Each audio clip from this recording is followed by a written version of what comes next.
And a warm welcome along to our Christmas studio. Oh, the decorations are all up here in the Britannia studio. I'm sitting here in the middle. On my right hand side, on your left, is a rather large 6-foot tree. Oh, it's massive. This is the one that I told you about from ASDA. Oh yes, ASDA are doing 6-foot Christmas trees, complete with little lights. Okay, not quite twinkling, they're just on. £25. I mean, you can't moan at that, can you? £25 for a nice Christmas tree with lights. And also, on my 6-foot Christmas tree, I have arranged, carefully, boys and girls, my little fairy light mirror balls, which are slowly changing colour between blue, green, red, mauve. What else do they do? I think yellow as well, and they're slowly changing colour. So that's on my right hand side. If you're listening, you'll just have to imagine this, okay?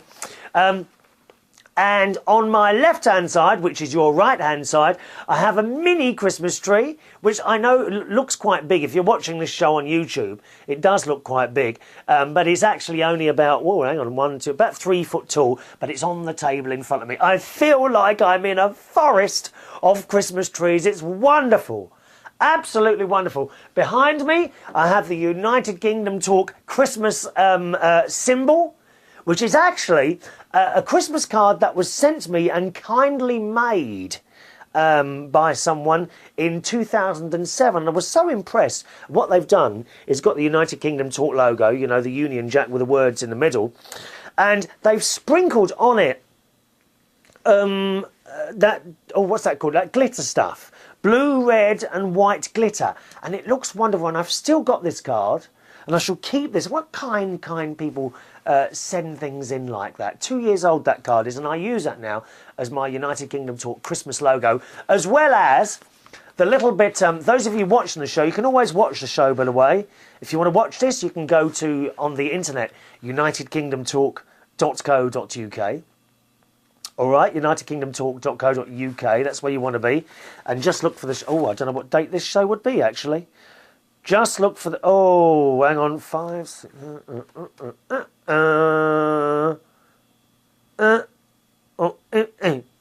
I think Tuesday the 15th of December. I'm sure that's this show.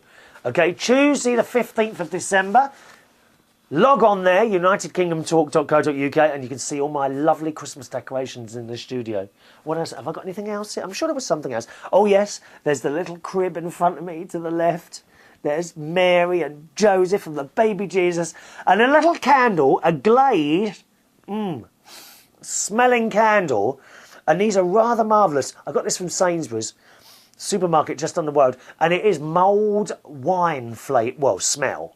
Mulled wine. So here in the Britannia studios, I have a studio full of Christmas decorations and the smell of mulled wine. Isn't it beautiful?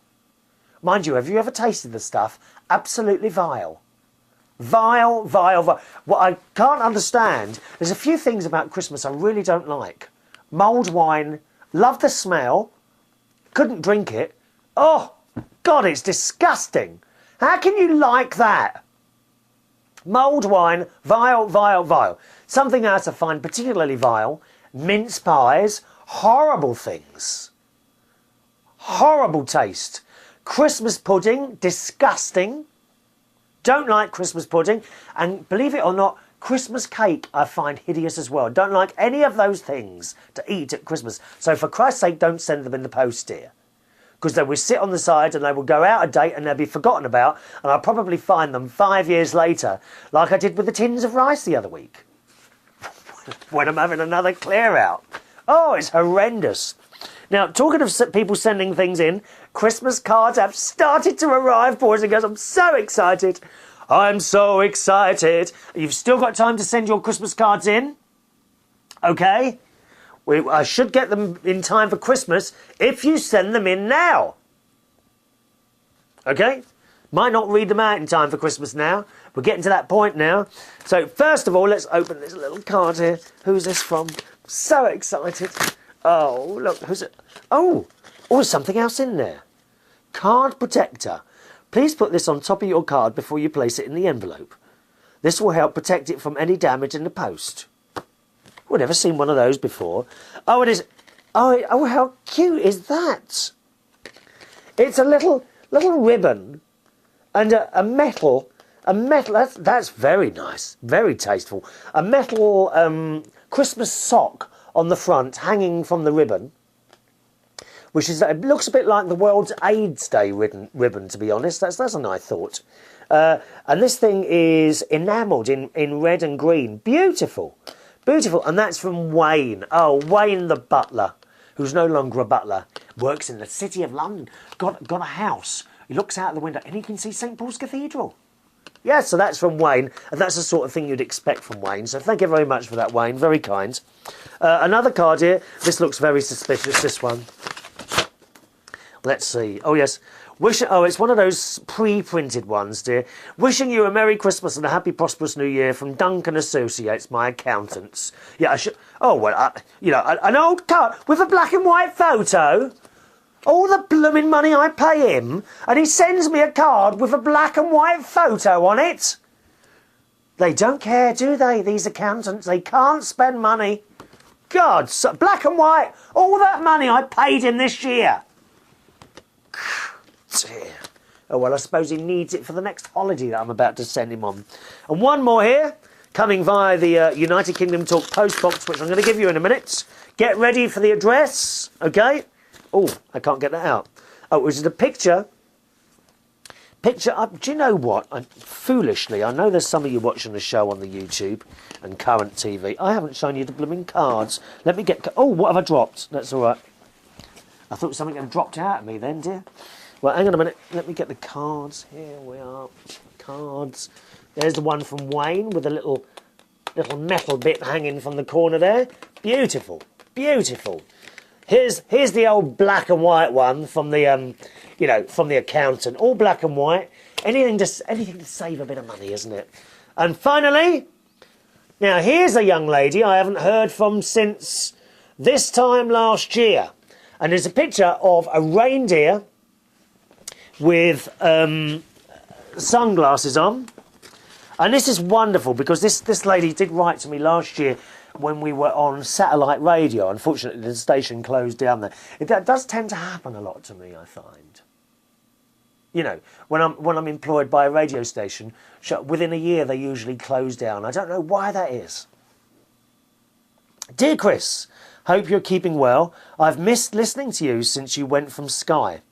Hope to be on the internet before long, so I'll be able to have more choice of radio. Hope your cat is okay. Regards from Kath. And she's in Wales. And it says, to Chris, wishing you a very happy Christmas and a peaceful New Year. Regards and best wishes from Kath. So thanks ever so much for that, Kath. And as you've realised, I have put this show for you on a DVD and sent it in the post just for you, Kath. Wonderful to hear from you, my darling. How lovely that someone, I do remember people. Sometimes people disappear. Never quite sure what happens to them, and to receive a card from someone, you kind of think, oh, I wonder what happened to Kath in Wales. She can't listen anymore or anything like that. So wonderful to hear from you, Kath. I wonder if I can display these. Oh, I can. Look at that. I can actually put these Christmas cards on the tree. Now there's a novel idea. Never done that before. If I bend one of the branches up, does that work? I think it does. Look at that. Oh yes.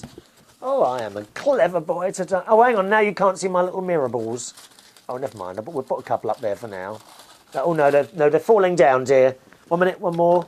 Oh, we won't. I'm not going to bother putting the accountant's one up because it's a cheap old card.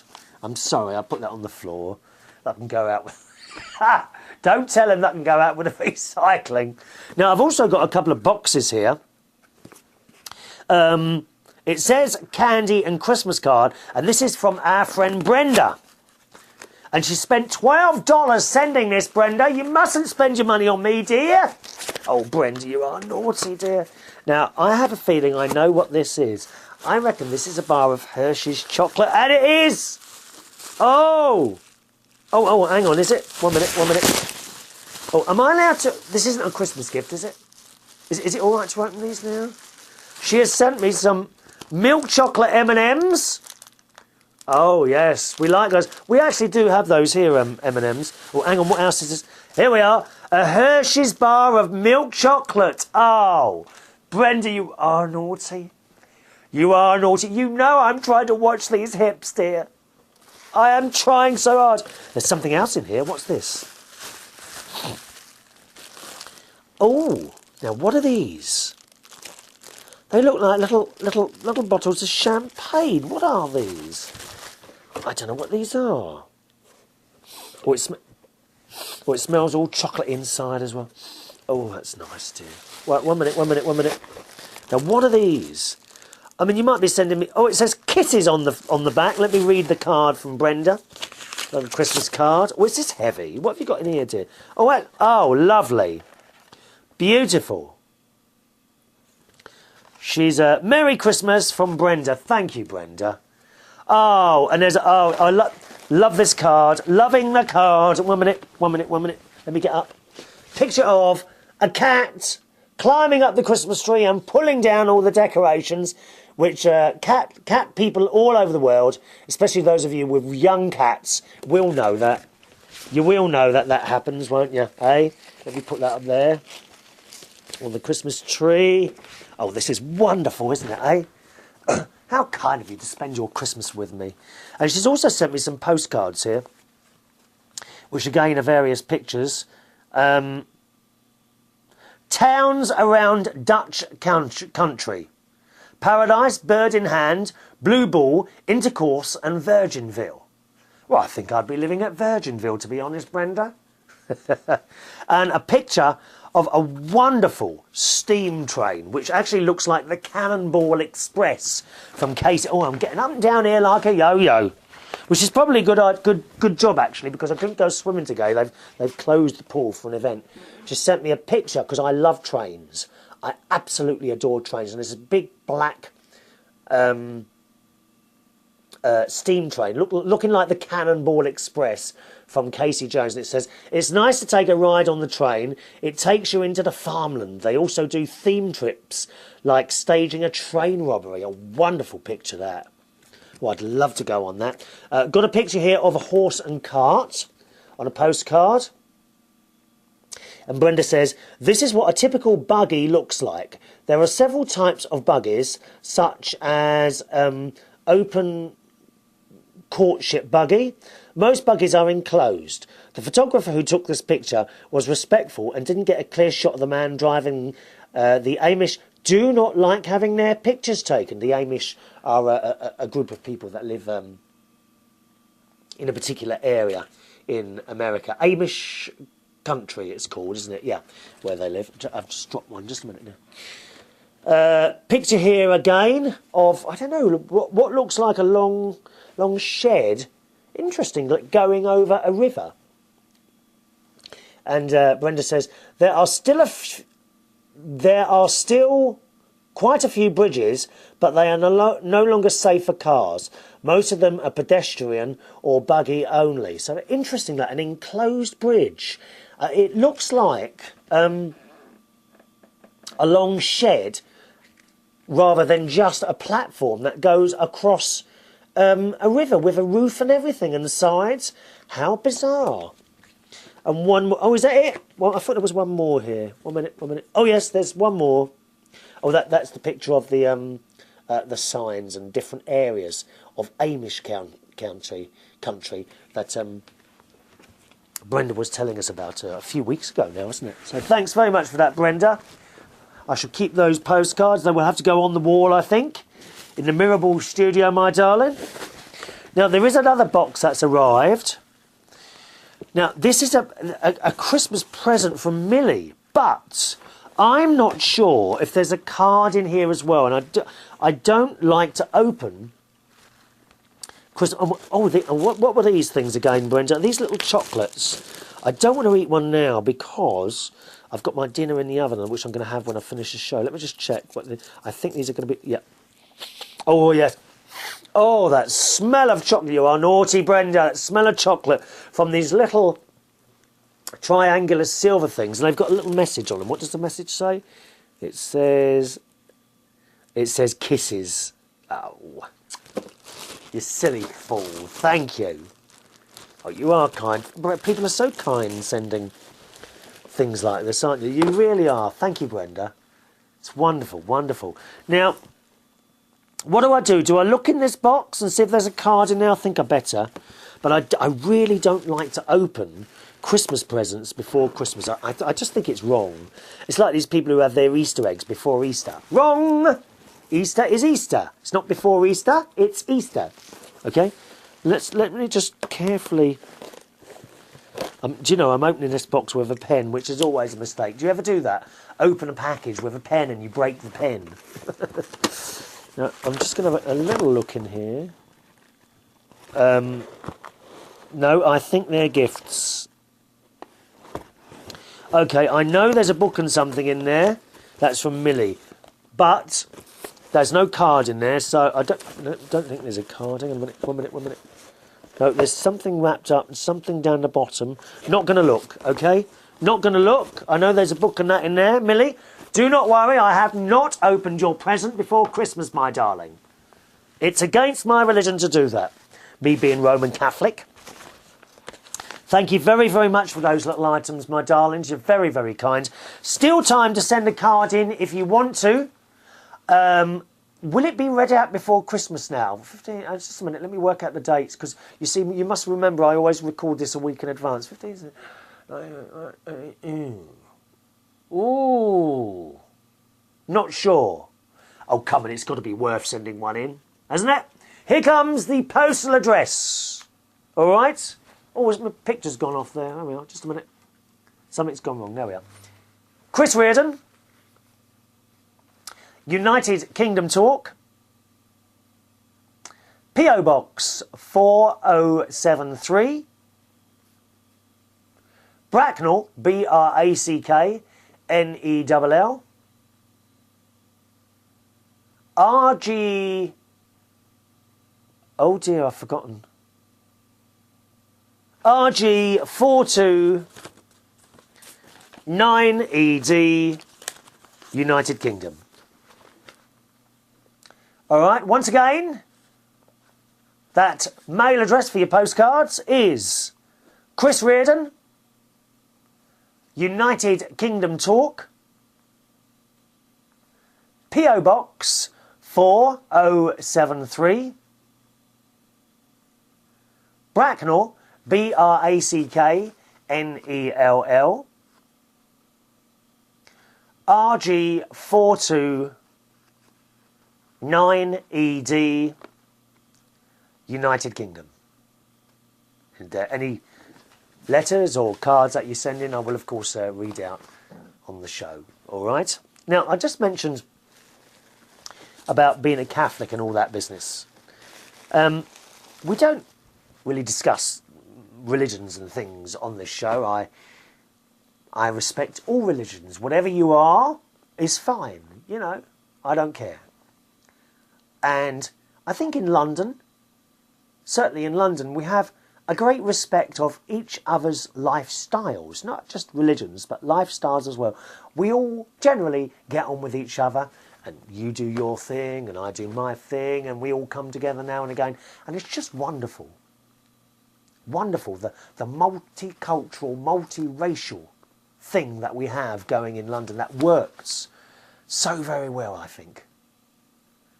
But this business with it, being a Catholic, brought up within it, used to go to church every week, served on the altar, played the organ, mum always at church, my nanny Ryan, a devout Irish Catholic, right? After I left Roehampton, I kind of stopped going to church.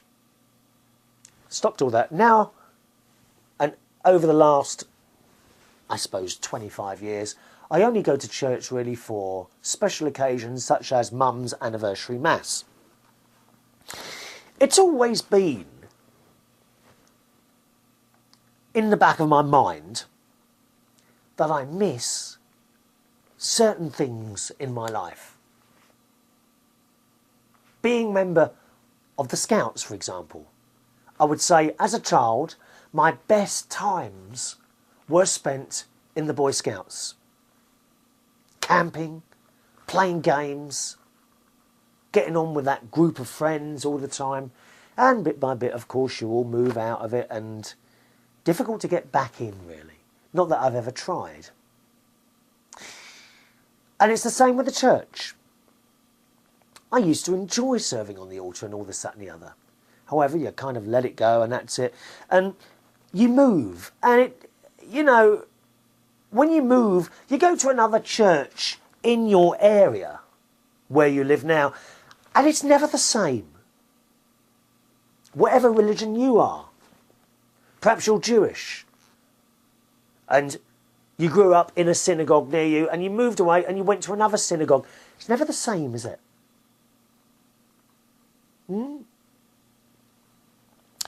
But of course, on Mum's anniversary, the anniversary of her death,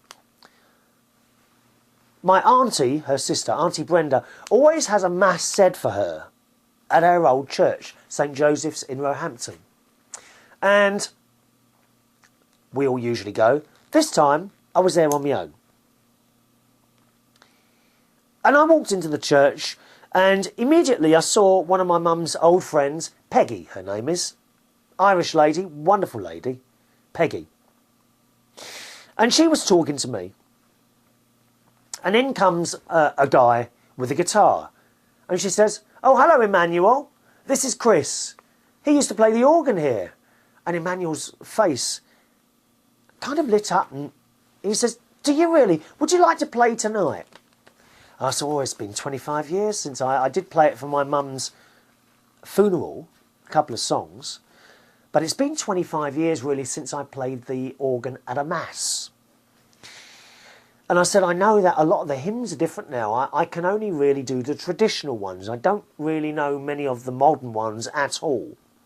He said, "Well," he says, "that's what we're doing today."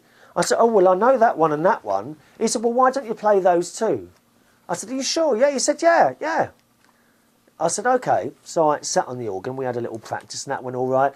And the mass went on. And one of the altar boys, I say altar boys, was Andrew, which is Peggy's son. And he was there when I was playing the organ as a young man of 21. And he's the same age as me, 46. And at the end of the mass, he came over. Well, I went over to him. I said, "Andrew." He said, "Hello, Chris, how are you?" I said, "I'm really well." I said, "How are you?" He said, "Well, I'm still doing all right. I had a heart and lung transplant." And I was shocked. I said, "Really? When was that?" He said, "Believe it or not, 8 years ago." Now, I remember Andrew, he had some sort of lung condition, which made him cough all the time and bring stuff up, much worse than my very mild asthma. And I believe he had a younger, well, he did. He had a younger brother called Thomas who died actually quite a long time ago now. It must be 20 years ago that the boy died. And I always remember that time as a young boy, and he was all clued up. He knew what was going on. And before he died, he wrote this little letter saying, "I want to leave this to my brother and this to my sister." A wonderful boy. Didn't know him that well, don't get me wrong, but he was very young. I think he was something like 10 years old. He knew he was going to die, and he was able to write out everything like that. Wow. Anyway, Andrew has had a heart and lung transplant. I said, "What do you do for a living?" He said, "Well, I just have to look after my health, really." He says, "I'm 8 years ago now," which apparently is really good. I don't know too much about these things. And he's still there serving on the altar. Wonderful. At the end of the Mass, Emmanuel says, "Thanks for coming. Please feel free to come in any time you want, and you can come and play the organ for us." I said, "Well, I don't want to, push my way in here." I said, "But if you want, I could come again." I said, "Do you not have anyone to play the organ at night?" He said, "No, we don't." I said, "Do you just have the organ in the morning?" Because they have a morning Mass and an evening Mass. The morning Mass is at 11 o'clock. And the evening Mass is at 6 o'clock. Right? Now, they used to have Masses at 8, 9, 10, 11, 12, then 6 and 7:15. It just shows you how few people go to church now, doesn't it, really? They only have the 2 masses now on a Sunday. 11 and 6. Anyway, so he says no. He says, no one comes in the morning either. No one is here that can play the organ. I said, what, never? He said, no. He said, we don't have an organist here. I'm like, oh. And a little spark went off in my head.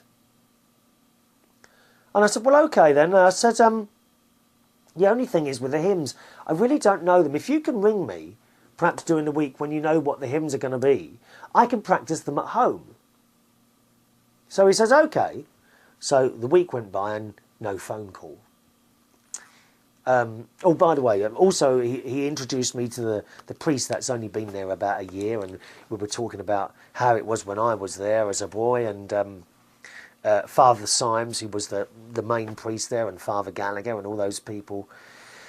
And the other thing I noticed was that the large loudspeakers, when I was there, there was a proper big pipe church organ. Now that went some years ago when it was just, they couldn't repair it anymore. And it was replaced with this very nice electronic organ which sat on one side of the church. And on the other side of the church were big speakers on the wall at the top, great big speakers.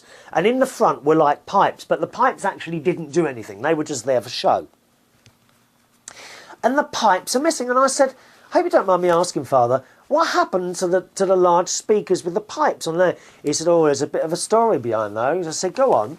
And he said, well, the health and safety people came in and they took one look at them up the ladder and they told us to take them down immediately. I said, well, why is that? Apparently, these pipes and speakers were basically held on to a piece of MDF board and one metal bracket which was bending under the strain. And he said, if they came down, I said, you don't need to go any further.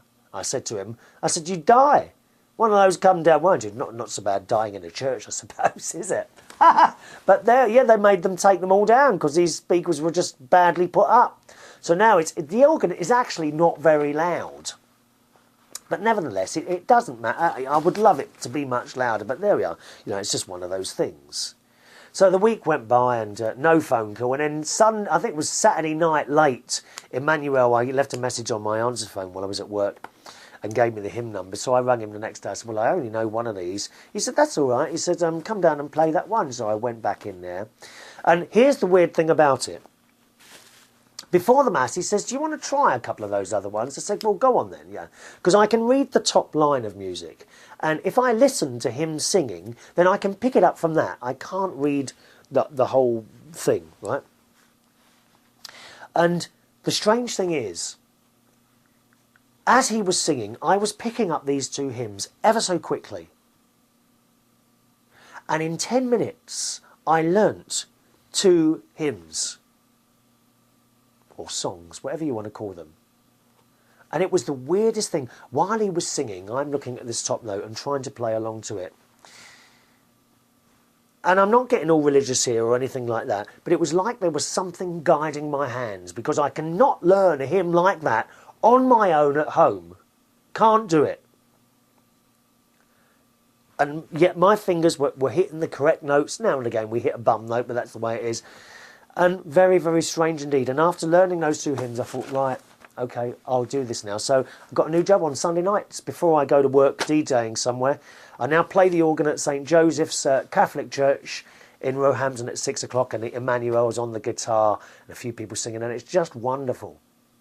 Absolutely wonderful. And perhaps we all need something like that, something a bit different in our lives, you know. Anyway, I've run out of time and we haven't even got onto the emails today. I'm ever so sorry about that, boys and girls. The email address is chris@unitedkingdomtalk.co.uk if you want to send one in, okay? chris@unitedkingdomtalk.co.uk. I've got an email here from CW in Australia, and Patrick Lilly, who I know, and Naz as well. They'll be coming up in the next show. As always, thanks for watching and listening to the show. My name's Chris Reardon. I'll see you on the next one. Bye-bye now.